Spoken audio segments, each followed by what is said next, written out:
Hi, Daniel. Adam.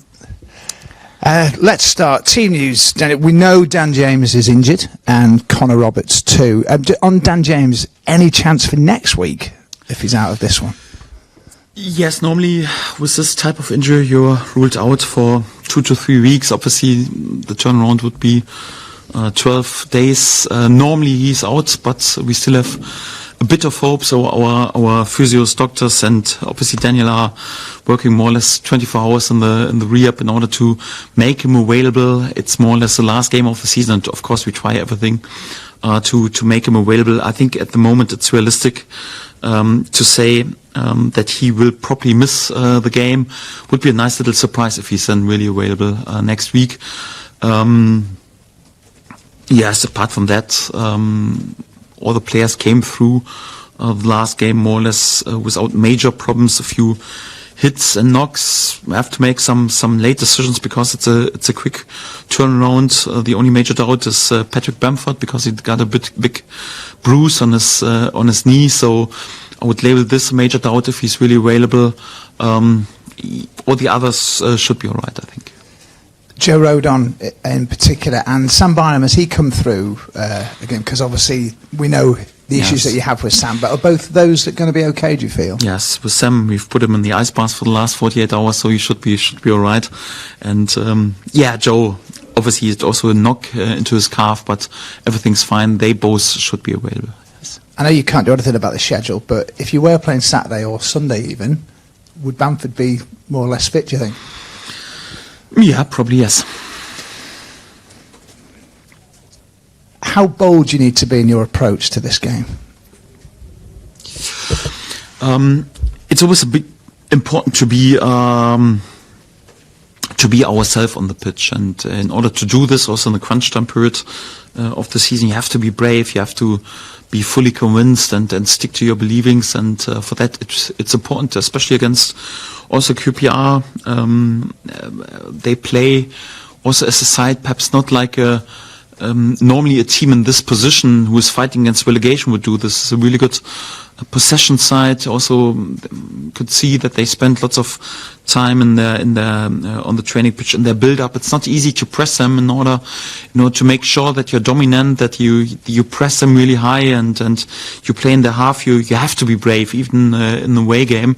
Also to be brave to play with a compact setup in their half, so to push the players forward. So you have to be brave in order to be successful, but this is what we're normally doing in each and every game. If there are some necessities, like for example against Middlesbrough, to change this approach a bit in order to play a bit more pragmatical, to grind a result out.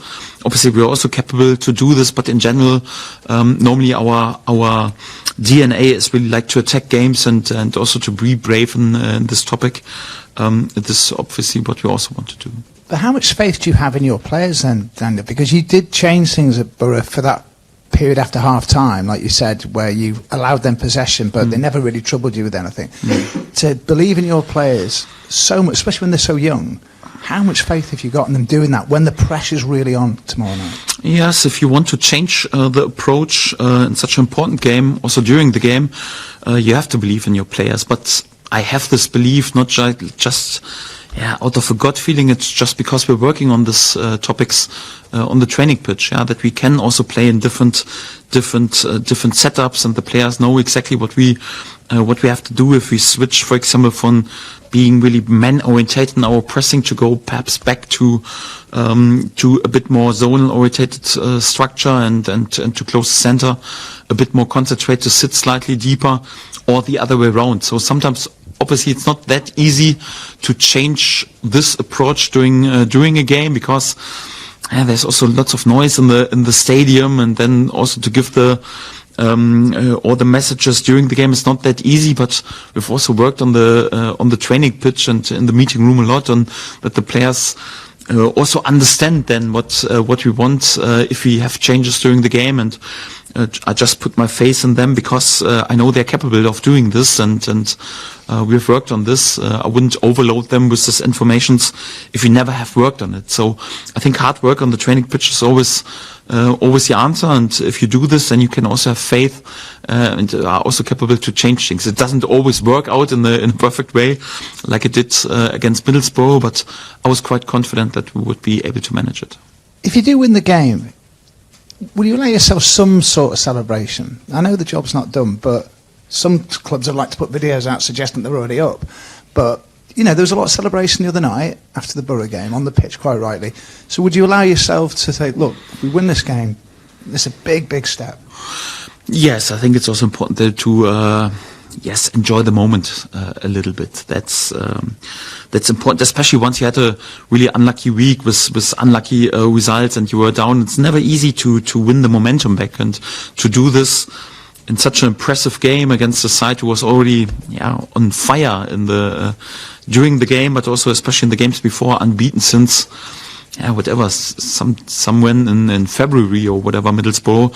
Then to do this in such a difficult game on the road, I think we all were proud, and there's no replacement for this winning feeling once you return back to the dressing room. You have to enjoy this. If you don't enjoy this, like I mentioned before, then you will ask yourself why I'm doing all this disciplined hard work on the training pitch and also next to the pitch. I think it's important to enjoy this, but also not to be over the moon, because for that the turnaround was and is too quick, just 3 days, and we want to deliver also tomorrow, and for that I allowed myself to be happy for a few minutes, and then was already concentrate on giving the right messages and doing the right things straight away after the training, after the game, in order to make sure that we are also ready for tomorrow. Finally, what message do you give to your players about QPR? They're on 50 points, not completely safe. So do you use that as a motivation? Is that in your talk tomorrow with your team? Yes, in general, I think they are more or less in a situation where I think they have more or less confirmed that they will stay in this league, but in theoretical way they could still be in danger, and in theoretical way they need 3 more points, and even 1 more point would be very beneficial for them. And I think they also play this game in a good mood, because the big pressure is a bit away, and they can play with confidence. And they are a brave side anyway. So, like I mentioned, so not a typical side who is fighting against relegation, perhaps sitting deep and waiting for some set pieces. They are a really good possession side, and they have some creative and technical players. So I expect a tough task for us. And for that, we have to be on it and have to be 100% ready again. Thank you. Great. We saw Archie make quite a lot of forward runs on Monday night. He seemed to play slightly more advanced, obviously, than Ilya. Was part of the intention to help free up Crescencio Somerville, who's obviously been double-teamed quite a lot in recent weeks? And what's been your feeling on Archie since he returned to midfield? Well, one of Archie's big strengths is that he can cover lots of distance. So he can run forward, run backward. His intensity is very beneficial, and he can also attack the channel and also surprisingly join the attack, because he has also the ability to bring himself into dangerous positions where he can play a key pass, perhaps an assist or a goal. We're lacking a bit this intensity in terms of also being a goal threat ourselves out of midfield positions, and this is what he definitely can offer to our game.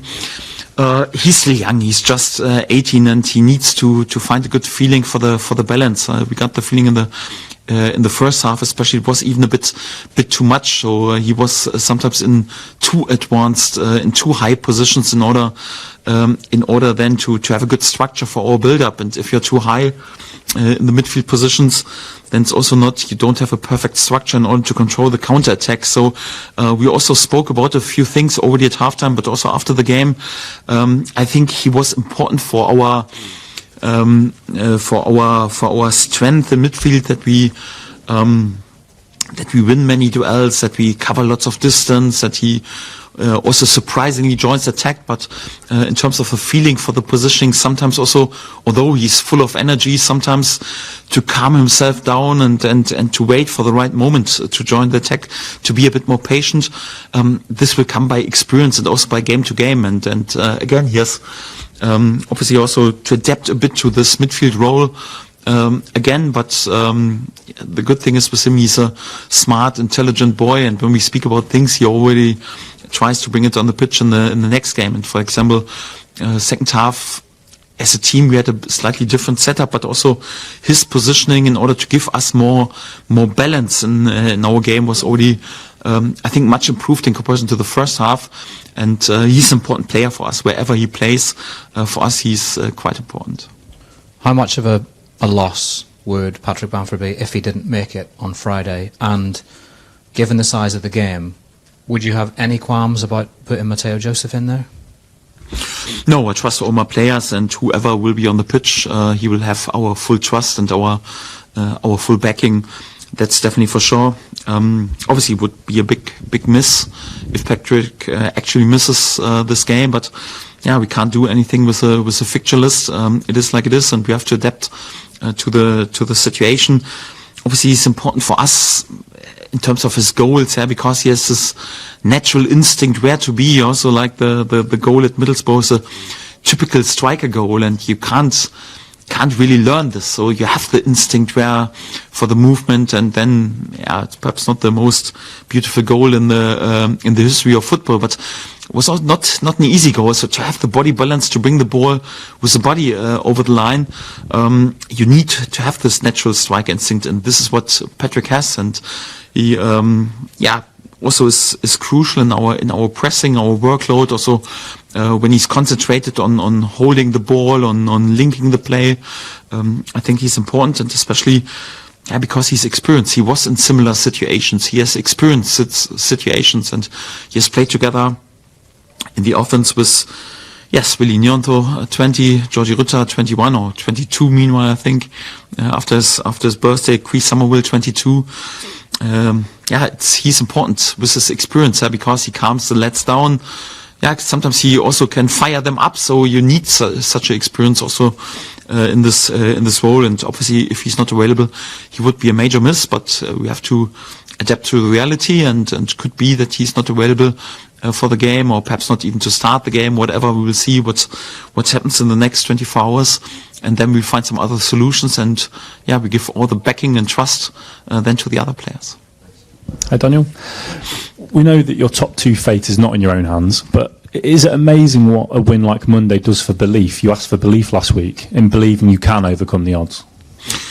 Yes, it's what this league is all about. So the momentum can change pretty quickly, and this is also what this sport is all about. And especially a club like Leeds United, probably the most emotional club in the world, is all about. So. And also for the dressing room, especially once you have a young side, though, there's no replacement for having this winning feeling in the dressing room. And obviously the win was not just beneficial for the table, but also for our whole mood, for the confidence, because you can be there with a fantastic season. And I think in 2024 we are the team who has won by far the most points in this league. But then there's one unlucky result like a draw, and it makes even a few percent with your self-confidence, and for that it's definitely good to win also in this manner. So to score 4 goals was important after 2 games without scoring a goal, to create many chances, but also then to bring a tight lead over the line with showing steel and resilience in the last moments. Many important clearances and headers of my fullbacks, for example, of Joe Roden. Then also Ilan after yes, of course we had 1 or 2 avoidable goals, but then in the last minutes then important save against Johnny Hausen, and also that he kept the ball and didn't give a chance for a rebound, or once he put this ball on the far corner away. It's also good to show a reaction during the game, and this was quite good for the confidence. Yes. We've talked a lot about the schedule this season and how little rest you've had between games. Do you think it works for you tomorrow night, playing before Ipswich and maybe going 4 points clear? Well, if we win, yes. But overall, I have to say, it's the schedule. We're not blessed, if I'm really honest. So it's also hard to understand. So, I mean, we have right now lots of load. It's also the same for Ipswich. I have also to play 3 games within 7 days, and before two weeks without a game. So it's also for them difficult. You have to be honest. But this was due to more or less the cup run of Coventry, and there was no other chance to place these fixtures in. So when I think about us, we took the decision earlier when we had the cup run that we would do our postponed play against Norwich in the middle of the week when we have lots of load. But we said, okay, come on, we accept this additional load. We have more load than all our competitors during this moment, in order to have then at least 3 normal weeks in the end of the season. So we paid the price there, yes, and then we head into the end of the season. And what happens is more or less then we have 10 days off, so not a normal setup, and they postpone our game to Monday, and then out of a sudden we have 2 away games within 4 days, and this is no one can explain me why. So because there was no Monday kickoff in the whole season. Normally you always play on Friday evening, so we were fully expecting if this game would be picked against Middlesbrough by TV, then we play on Friday evening, and then perhaps also again Friday evening against QPR. Why it was postponed to Monday, that we have then 2 away games within 4 days, and more or less this load, and it affects, for example, also the availability for some players, also the quick turnaround in terms of recovery. Why this was picked in this way, more or less the first time on the 44th and 45th game day, why we have to play on Monday and then on Friday. It's hard to explain, but I have learned to adapt to the reality. This quick turnaround perhaps affects the availability of 1 or 2 players who had some knocks, but definitely not that we can play with full energy, because we've done the right things in terms of recovery, and also the hours between the games should be enough. Although we have much travel, we adapt to the situation and don't complain about this, and also don't use it as an excuse. But you definitely can't speak about an advantage that we could put whatever pressure on other opponents. I think what happens during this season in terms of fixtures was for us, it's at least hard to explain if I put it in gentle words, if I'm honest. But this is also what this club is all about. We never do it the easy way, and sometimes there are also some odds in our way, and we have to make sure that we put all the odds away in order to earn what we want to achieve, and this is what we're trying to do. When you have issues like that, is it a case of always trying to turn the negative into a positive? It's kind of the Leeds United way to say, oh well, everyone's against us, we'll prove them wrong. Do you sort of go down that route with your players at times like this? Yes, we have to, because what we can't influence is, for example, the decisions with the fixture list. We can complain about this and feel sorry about this, but this won't help us. So yes, I think it's important that behind the scenes we also speak and talk with the key people about these topics, because in the sense of the football game, it should be at least fair play in terms of that everyone has equal and the same chances, and in the sense of the football game, we want more or less the best players always available, and not that they miss games because the turnaround is too quick. So these decisions, I think, are not in the sense of the game, to have more or less a break between game day, whatever, 43 and 44 for 10 or 12 days, or for Ipswich it's also for 2 weeks, and then out of a sudden you have to play many games within a short period of time. It's not in the sense of the game, of the quality of the game, and also that we want to have all the best players available in order to entertain the supporters. So in this terms, I think we have to ask some questions, but it makes no sense to complain or to feel sorry or to use it in advance or after the game as an excuse. We have to adapt to the situation. Certainly we can't use it as an advantage once a player is not available, if I'm really honest, but to try to win some extra motivation out of it, this is definitely something what we're trying to do, yes.